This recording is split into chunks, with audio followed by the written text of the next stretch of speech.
கர்த்தருடைய பரிசுத்த நாமத்துக்கு மகிமை உண்டாவதாக. இந்த நாளிலும் உங்களுக்கான வேத வார்த்தைக்கு நேராய் அன்போடு கூட அழைக்கிறோம். இந்த நாளின் தியானத்திற்கென்று ரோமருக்கு எழுதின நிருபம் 5ஆம் அதிகாரம் 17வது வசனம். அல்லாமலும் ஒருவனுடைய மீறுதலினாலே அந்த ஒருவன் மூலமாய் மரணம் ஆண்டு கொண்டிருக்க கிருபையின் பரிபூரணத்தையும் நீதியாகிய ஈவின் பரிபூரணத்தையும் பெறுகிறவர்கள் இயேசு கிறிஸ்து என்னும் ஒருவராலே ஜீவனை அடைந்து ஆளுவார்கள் என்பது அதிக நிச்சயமாமே. பிரியமானவர்களே, இந்த வசனத்தில் 2 காரியங்களை பார்க்கிறோம். ஒன்று, மீறுதலினாலே மரணம் ஆளுகின்ற ஒன்று. இரண்டாவது, பிரியமானவர்களே, இயேசு கிறிஸ்து என்னும் ஒருவராலே ஜீவனை அடைந்து ஆளுகிறது என்பது இரண்டாவது.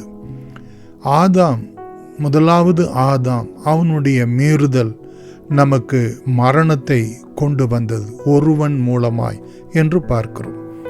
இங்கு இயேசு கிறிஸ்து என்னும் ஒருவராலே ஜீவனை அடைந்து, பிரியமானவர்களே, நாம் கிருபையின் பரிபூரணத்தையும் நீதியாகிய ஈவின் பரிபூரணத்தையும் பெற்று ஆளுவார்கள் என்று அங்கே நமக்கு சொல்லப்பட்டிருக்கிறது. கர்த்தர் நல்லவர். இங்கே மரணத்தினுடைய ஆளுகையை குறித்தும் அதற்கு எதிராக ஜீவனுடைய ஆளுகையை குறித்தும் இங்கே நாம் பார்க்கிறோம். கர்த்தர் நல்லவர், அவருடைய கிருபை என்றும் உள்ளது. 1 கொரிந்தியர், பிரியமானவர்களே, 15ஆம் அதிகாரம் 21 மற்றும் 22 இந்த வசனங்களிலே நாம் பார்க்கிறோம். மனுஷனால் மரணம் உண்டானபடியால் மனுஷனால் மரித்தோரின் உயிர்த்தெழுதலும் உண்டாயிற்று. ஆதாமுக்குள் எல்லாரும் மரிக்கிறது போல கிறிஸ்துவுக்குள் எல்லாரும் உயிர்ப்பிக்கப்படுகிறார்கள். இயேசு கிறிஸ்துனுடைய பிறப்பினுடைய புண்ணியம், பிரியமானவர்களே, நாம் ஜீவனை அடைவதற்காக, நாம் ஆதாம் மூலமாக அவனுடைய கீழ்ப்படியாமையினாலே மீறுதலினாலே நாம் மரணத்துக்கு உட்பட்டவர்களாய் இந்த பூமியிலே நாம் இருக்கிறோம். ஆனால் இயேசு கிறிஸ்துனுடைய கீழ்ப்படிதலினாலே, அவருடைய சிலுவையின் மரணத்தினாலே, அவருடைய பிறப்பின் புண்ணியம் என்பது அவருடைய கீழ்ப்படிதலை காண்பிக்கிறது. எப்படி என்றால், இதோ புஸ்தக சுருளிலே என்னை குறித்து எழுதியிருக்கிறது, நீர் எனக்கு ஒரு சரீரத்தை ஆயத்தப்படுத்தினீர், இதோ உம்முடைய சித்தத்தின்படி செய்ய வருகிறேன் என்று. அந்த சரீரத்தை பெற்றுக்கொள்ளவும், அந்த சரீரத்திலே தேவ சித்தத்தை இந்த பூமியிலே நமக்காக பாவம் போக்கும் இரத்தத்தை சிந்துவதற்கு, ஜீவனை நமக்கு கொடுப்பதற்கு இயேசு இந்த பூமியிலே வந்தார். ஹல்லேலூயா. 1 கொரிந்தியர் 15ஆம் அதிகாரம் 45 முதல் நாம் பார்ப்போம் என்று சொன்னால், பிரியமானவர்களே, கர்த்தர் நல்லவர். முந்தின மனுஷனாகிய ஆதாம் ஜீவ ஆத்துமா ஆனான் என்றும், பிந்தின ஆதாம் உயிர்ப்பிக்கிற ஆவியானவராய் ஆனார் என்று நாம் பார்க்கிறோம்.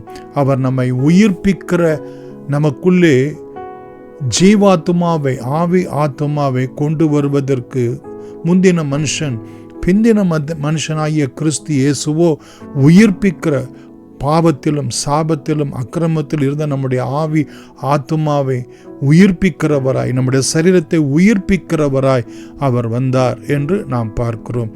ஆவிக்குரிய சரீரம் முந்தினதல்ல, ஜென்ம சரீரம் முந்தினது, ஆவிக்குரிய சரீரம் பிந்தினது. முந்தின மனுஷன் பூமியிலிருந்து உண்டானவன். பிரியமானவர்களே, 2ஆம் மனுஷனாகிய கிறிஸ்து இயேசுவோ வானத்திலிருந்து வந்த கர்த்தர். மண்ணானவன் எப்படிப்பட்டவனோ மண்ணானவர்களும் அப்படிப்பட்டவர்களே. வானத்துக்கு உரியவர் எப்படிப்பட்டவரோ வானத்துக்கு உரியவர்களும் அப்படிப்பட்டவர்களே. மேலும் மண்ணானவனுடைய சாயலை நாம் அணிந்திருக்கிறது போல வானவருடைய சாயலையும் அணிந்து கொள்ளும்படி இயேசு இந்த பூமியிலே, பிரியமானவர்களே, தேவனாய் இருந்தவர் மனுஷன் ஆனார். என்று நாம் வேதத்திலே நாம் பார்க்கிறோம். எதற்காக? நாம் விண்ணவருடைய சாயலை அணிந்து கொள்ளும்படியாய், வானத்துக்குரியவர்களாக நாம் மறுரூபமாக்கப்படும்படியாய், ஆவிக்குரிய சரீரத்தை பெறுகிறவர்களாய், உயிர்ப்பிக்கிற ஆவியை உடையவர்களாய் நாம் ஆகும்படி ஆண்டவர் நமக்காக இந்த பூமியிலே மனு அவதாரம் எடுத்து வந்தார். ரோமர் 6ஆம் அதிகாரம் பிரியமானவர்களே 23வது வசனத்திலே நாம் பார்க்கிறோம். கர்த்தர் நல்லவர், அவருடைய கிருபை என்றும் உள்ளது. பாவத்தின் சம்பளம் மரணம், நம்முடைய தேவனுடைய கிருபை வரமோ நம்முடைய கர்த்தராகிய இயேசு கிறிஸ்துவினாலே நித்திய ஜீவன். பிரியமானவர்கள், நாம் ஜீவனை ஆளுகிறவர்கள் என்று சொல்லி கிறிஸ்துவுக்குள்ளாய் பார்க்கிறோமே, அது நமக்கு நித்திய ஜீவனாய் கொடுக்கப்பட்டிருக்கிறது. 2 கொரிந்தியர் 5ஆம் அதிகாரம் 21வது வசனத்திலும் நாம் பார்க்கிறோம். நாம் அவருக்குள் தேவனுடைய நீதி ஆகும்படிக்கு பாவம் அறியாத அவரை நமக்காக பாவமாக்கினார். நாம் பரிபூரண கிருபையையும் பரிபூரண நீதியாகிய ஈவாகிய கிறிஸ்து இயேசுவையும் அடைவதற்கு நமக்காக அவர் பாவமானார், நமக்காக சாபமானார். ஹல்லேலூயா. பிரியமானவர்கள், நமக்காக தரித்திர கோலத்தை, தரித்திரம் ஆனார் என்று தரித்திர கோலத்தை அவர் எடுத்தார். அடிமையின் ரூபத்தை எடுத்தார், மனுஷ சாயல் ஆனார். கர்த்தர் நல்லவர். நாம் தேவனுடைய நீதி ஆகும்படி, அவருடைய கிருபையை பெறும்படி 1 யோவான் 1ஆம் அதிகாரம் 16 முதல் 17 வரைக்குள்ள வசனங்களிலே நாம் பார்க்கிறோம். அவருடைய பரிபூரணத்தினால் நாம் எல்லாரும் கிருபையின் மேல் கிருபை பெற்றோம். இயேசு இந்த பூமியிலே வந்தது பிரியமானவர்களே, அவர் பரிபூரணத்தினால் நிறைந்திருந்தார். என்ன பரிபூரணம்? கிருபையும் சத்தியமும் என்று 14வது வசனத்திலே நாம் பார்க்கிறோம். அந்த பரிபூரணமானவர் நமக்குள் வாசம் பண்ணினபடினால் 17வது வசனத்திலே பார்க்கிறோம். பிரியமானவர்களே, கிருபையும் சத்தியமும் இயேசு கிறிஸ்துவின் மூலமாய் நமக்கு உண்டாயின.